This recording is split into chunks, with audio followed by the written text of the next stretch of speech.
안녕하세요. 대협에서 로보 및 기계업종 담당 멘토 박태욱입니다. 자, 오늘은 윙이푸드 한 번 더 볼 건데요. 어제 이제 말씀을 드릴 때 종가 기준에 추세를 이탈하게 된다면 하락을 할 가능성이 높아진다. 추세 이탈에 대한 매물이 쏟아질 것이다라고 말씀을 드렸는데 금일 윗꼬리를 좀 달아주는가 싶더니 다시 이제 추세 안에 들어가지 못하고 하락하는 모습들을 보여주고 있습니다. 그럼에도 불구하고 우리가 그렇다면 앞으로 이제 눌림목을 공략을 해봐야 되겠죠. 네, 눌림목 공략 전에 61선에서도 지지를 받아줄 가능성이 없다라고는 볼 수는 없는 것 같아요. 왜냐면 나스닥 상장에 대한 상승 모멘텀들이 아직 살아있는 상태이기 때문에 조금 더 빠른 저가 매수세가 들어올 가능성이 있기 때문에 61선의 지지 여부를 봐야 합니다. 하지만 61선에서 개인적으로는 이제 신규 진입에 대한 부분들을 생각하기에는 조금 이르거나 리스크가 좀 큰 자리라고 생각을 합니다. 그렇기 때문에 만약에 이제 들고 가시는 분들이 있다라고 하시면 61선에 대한 라인들을 우리가 지켜봐야 할 것이고요. 만약에 이제 61선까지 이탈하고 내려온다라면 우리가 눌림목 공략에 대한 방법들 그리고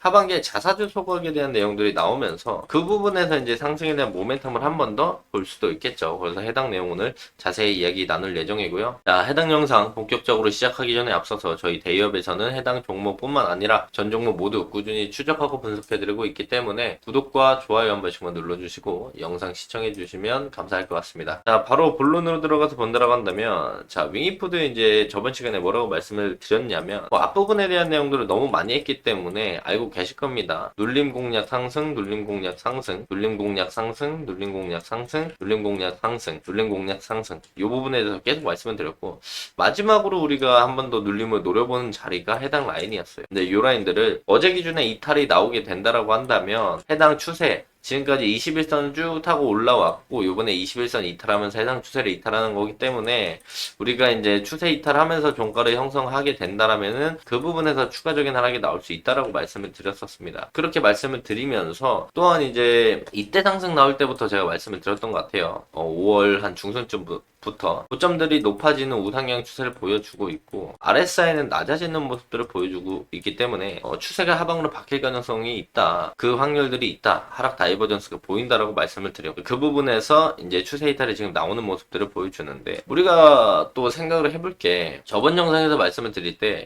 그나마 이제 우리가 볼 수 있는 라인들은 이전에 이제 박스를 좀 그리면서 저점들이 높아지고 고점들은 좀 횡보를 하는 이런 모습들을 보여주면서 저점들이 높아지면서 매물대 종가들을 많이 형성해줬던 해당 라인이자 61선의 지지 라인들이 형성되는 우리가 이 부분이 그 다음에 볼 수 있는 단기적인 지지 라인이라고 말씀을 드렸고 또한 그 이전에 강한 상승이 나왔을 때도 고점을 형성해줬으면서 그 앞부분에서도 매물대가 많이 쌓여있는 해당 라인들이라서 이 라인들도 잘하면 지지받을 수 있겠다라고 말씀을 드렸어요. 여기서 지지받고 반등이 나온다라면 우리가 다시 추세 안에 안착을 하고 나서 이런 자리를 좀 노려보는 방법들을 생각해 볼 필요가 있겠고 만약에 이 자리를 이제 신규 진입을 생각하게 된다면 이 자리를 꼬리 달고 만약에 꼬리를 이렇게 달아줘요. 이렇게 달아주고 이런 식으로 올라가는 모습들을 차라리 보여주면 다행인데 또한 이 추세의 하단부에 맞으면서 이런 식으로 하락할 가능성도 있으니까 이 부분도 염두를 해야 되고 돌파 이후에 안착을 했을 때 우리가 그때 다시 보는 건 나쁘지 않다라고 말씀을 드렸고요. 대신 이 라인들을 그냥 이탈하게 돼버리면은 그 아래 매물대인 해당 매물대 라인들까지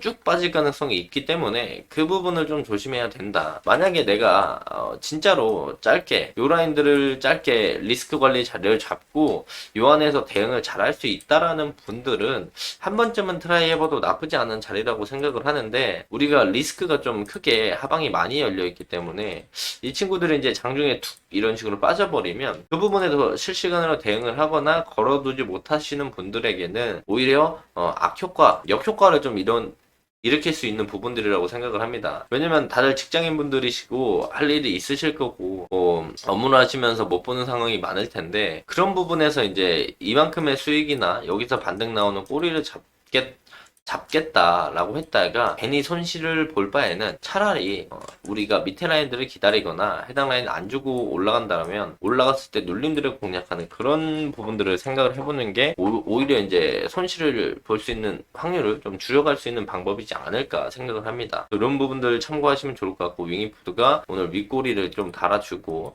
음봉을 보여주고 있는데 종가를 어떻게 형성해줄지 모르겠어요. 이 라인들 깨고 내려오면서 종가를 형성해줄 가능성이 조금 더 높다라고 현재로서는 생각이 듭니다. 근데 갑자기 뭐 윙이푸드의 상장에 관련된 내용들이 나오면서 이런 식으로 다시 한번 말아 올릴 가능성도 있겠죠. 근데 현재로서 우리가 매매 원칙을 지켜본다라고 한다면 추세를 이탈한 어제 기준에 리스크 관리를 좀 해 나갔어야 됐다라고 생각을 하고 있고요. 대신 우리가 61선에 대한 부분들은 단기 트레이딩 관점이고, 그 부분에서 이제 그 부분을 배제하고 우리가 주가가 RSI 하락 다이버전스와 추세 이탈에 대한 부분들이 있어서 큰 폭의 조정이 나와서 우리가 아래 매물대까지 봤을 때 해당 라인까지 왔다라면은 그 다음 추가적인 상승에 대한 모멘텀이 뭐가 있을까라는 거 볼 수가 있겠죠.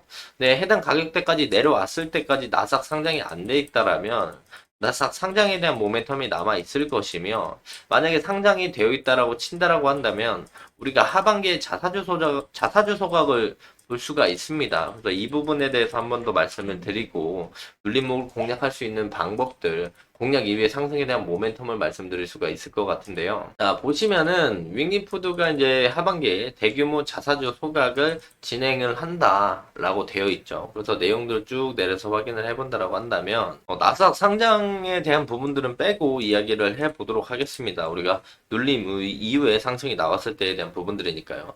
올해 3분기부터 자사주 소각을 통해서 주주 가치 제고를 하겠다. 그래서 윙이푸드가 이른바 중국주들의 롤모델이 되고 싶다. 나스닥 상장을 성공하게 되면 한국 내 투자자들이 윙이푸드의 적정 가치에 대한 수익을 볼 수 있게 될 것이고, 그것이 윙이푸드가 추구하는 길이다. 그래서 올해로 코스닥 상장 7년차를 맞이한 윙이푸드가 국내 증시에 상당한 여타 중국 기업들과 가장 차별화된 부분은 대표와 총괄 이사가, 즉 대주주들이 그동안 단 한 번도 단 한 주의 주식도 팔지 않았다라는 점들을 우리가 볼 수가 있겠죠. 어쨌든 대주주가 지분을 가격이 올랐을 때 팔지 않는다라는 부분들은 그만큼 회사에 대한 추가적인 상승이나 앞으로 더 끌고 갈 애정이 있는 부분들이라고 우리가 생각을 할 수가 있겠죠. 그래서 이제 윙이푸드 대표가 나스닥 상장 이후에도 이런 기조는 변하지 않을 것이라고 강조를 했으면서 나스닥의 성공적인 상장 이후에 적극적인 주주환원 정책도 약속을 했다라는 겁니다. 특히 왕정풍 이사는 대규모 자사주 매입 그리고 소각에 대한 구체적인 계획을 설명을 했는데요. 지난 주주총회에서 배당을 실시하게 되게 된다면 대주주가 이제 50% 이상의 배당금을 가져가기 때문에 실질적으로 주주들한테 큰 도움이 되지 않는다. 이런 의견들을 빠르게 반영해서 올해 3분기부터 단계별로 500만에서 1000만 위안, 약 9억에서 한 18억 정도 규모의 자사주 매입과 함께 소각을 한다. 즉 자사주 매입을 하게 된다면 유통 물량이 줄어들게 되겠죠. 그리고 전체 주식 수 중에 소각을 진행하게 된다면은 소각한 만큼 주식 수가 줄어들 것이고, 그러면 한 주당 예를 들어서 2,000원 하던 주가가 주식 수가 뭐 10% 줄었다면 2,200원까지 한 주당에 대한 값어치가 올라가는 부분들이기 때문에, 이런 것들을 우리가 생각해 봤을 때 해당 매물대 라인들까지 내려온다면 우리가 한 번쯤 담아보고 나스닥 상장을 별개로 3분기에 나오는 주주가치 제고에 관련된 자사주 매입 소각에 대한 부분들 때문에 반등 라인들을 우리가 확인해 볼 수가 있겠죠. 이런 상승 모멘텀들이 있으니까